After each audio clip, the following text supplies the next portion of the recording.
Welcome into Mock Trial Masterclass, your guide to controlling the courtroom. I'm Luke and I want you to be a mock trial master. Let's talk about how you can make that happen. So if you've ever turned on a television before, chances are you've heard a slogan for a company on a commercial. Right? Papa John's loves to say better ingredients, better pizza.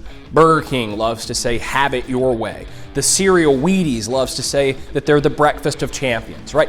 All of these different companies have slogans. Well, why do they have slogans? Well, I think probably the biggest reason these companies have slogans is that they're powerful. They're easy for us as customers and consumers to remember, and it makes us start to want whatever product they're selling. When I think better ingredients, better pizza, I want to go buy a pizza at Papa John's, not at the other places that have less good ingredients and less good pizza.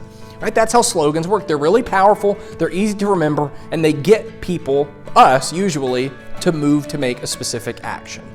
Well, within the context of mock trial, a slogan can really help you out as well.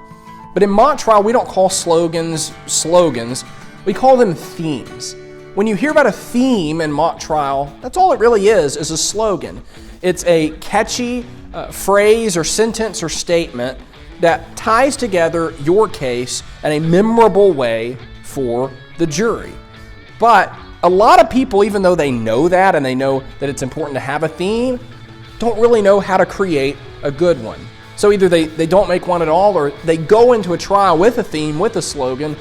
It's not very good. It's sort of weak. It doesn't really land in the way it needs to. So what we're going to talk about in this video is a two-step process that you and your team can take to make sure that the theme you come up with for your next competition on either side of the case is a rock star quality theme. I promise, if you run your theme through these filters, you might not get there easily. It might take you some time to develop your theme, but once you do get there, once it is developed, it's going to be really, really good. So, are you ready to hop into this two-step process and talk about how to write a stellar theme every single time? Let's do it. Step one to creating a good theme is really the easy part of this, and that's you've got to figure out the heart of your case. Well, what's the heart of your case? Well, it's actually pretty simple. See, the heart of your case is the whole reason that you want the jury to believe your side of the case, the whole selling point of your side of the case to the jury. So for example, if you're prosecuting a murder trial and the defendant in this murder trial hated the guts of the person that he killed or that she killed, well, then the heart of your case is that the defendant hated the guts of the person that they killed. If you're in a negligence lawsuit and the defendant missed important steps that they should have taken because they were distracted by making money, then the heart of your case is that the defendant was distracted because they wanted to make money. Now, do you see how when I'm stating the heart of the case, it's sort of clunky, it's not poetic, it doesn't sound like Shakespeare? Right? That's okay, because in step one of creating a good theme, all we're concerned about is getting the heart of the case accurate. It doesn't have to sound good, it doesn't have to be catchy yet. We'll get to that in just a minute. But the first thing you've got to do when you're coming up with your theme is ask yourself, what is the heart of the case we're trying to make? And here's why that's the first step. If you start with trying to come up with something catchy, you might come up with something catchy, but chances are it will be something catchy that doesn't land with the jury. Because for a theme to land with the jury the way that it needs to, it must get to the heart of your case. And so that's why it's absolutely crucial as you're coming up with a theme to start at that point. What's our selling point? What's our case all about? What's the number one reason we hope and expect the jury to buy into the argument overall that we're trying to make? When you can answer that question, that's the heart of your case. And once you've found the heart of your case, you're ready for step two. Before we get into step two of developing and creating a good theme, I want to talk to you about my new book, Mock Trial Masterclass, which is officially available on Amazon. Guys, this book is packed with information for you guys, all about developing a theme, going back over some of the principles we've talked about and will talk about in this video. But there's a ton of other stuff in here, guys. There's information on direct examination, cross-examination, objections, playing a witness character, Everything you need to know to succeed and win a championship in mock trial is packed into this book in just over 200 pages. And the best part is that I wrote this book to be easy to understand. Too much of the stuff out there about mock trial and performing well in front of a jury is written in this like really complicated language that no one can understand, and quite frankly, I don't even know how to write in. But we don't need that kind of stuff, right? So that's why I wrote this book, to be easy for you to understand. I called it the championship plan that anyone can understand, because that's exactly what it is, and that's what it will be for you if you pick up a copy. So if you want to do that, you can click the link on the description or in the description on YouTube or in the show notes on podcast platforms to go to Amazon and pick yourself up a copy of Mock Trial Masterclass. Okay, step 2 to making a great theme. Once you've decided on the heart of your case, once you've figured out your selling point, your primary argument, that's when you can start to make it catchy.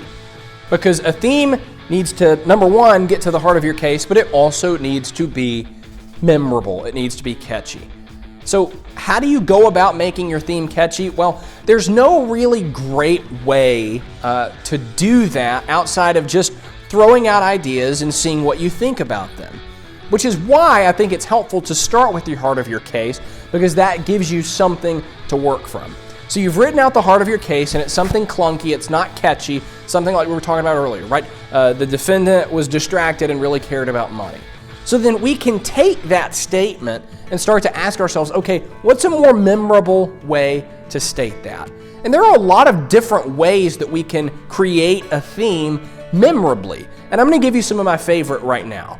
One way that a theme can be memorable is it can rhyme, right? If you have a rhyming theme, that's going to make it very memorable. But other great ways are to use alliteration, right? To say something to the extent of, the defendant showed contempt instead of care, repeating that C sound, that's going to make it memorable. You can use a quote from the trial. A quote from a witness character will inherently make your theme more memorable. You can use antithesis, a contradiction, using the conjunction but. For example, you could say, when the plaintiff wanted out, the defendant wanted to send a message, or the plaintiff wanted out, but the defendant wanted to send a message, right? That's a really effective way to be memorable as well. You can use repetition. You can repeat a phrase. One of my favorite themes I've ever used was, we used a theme that said the defendant was out of time, out of money, and out of options. Repeating that phrase out of 3 times made our theme very, very memorable. You can even use a popular catchphrase that you've heard before, in conversations. I heard a great theme one time. It said, the plaintiff's plan was an accident waiting to happen, right? Accident waiting to happen is a phrase that we use in our conversations, that we use in everyday language. And because it's a catchphrase like that, it inherently makes it more memorable. Those are just a handful of the ways you can think about making your theme memorable. So take the heart of your case and ask yourself, is there a rhyme I can come up with here? Is there a type of repetition, like out of time, out of money, out of options, that I can come up with? Is there some antithesis I can use? Is there some way that I can, do any of those things on the list we just went over? And there are plenty of others as well. Now, this is the point of the process, again, where it's a little more difficult, right? Coming up with the heart of your case, if you're aligned as a team and aligned on the theory of your case and the strategy of your case, that's really the easy part. Making it clever is the hard part. But I promise it is worth it to do it this way, because once you have that green light moment, once you hit that theme that is memorable for maybe one of the reasons we just talked about or another one that you come up with, that's the point that you have developed a stellar mock trial master level theme.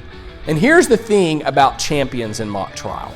All of them have stellar mock trial master themes. And they come out in the team's opening statement, they come out throughout the trial, and then they come back out again in the closing argument.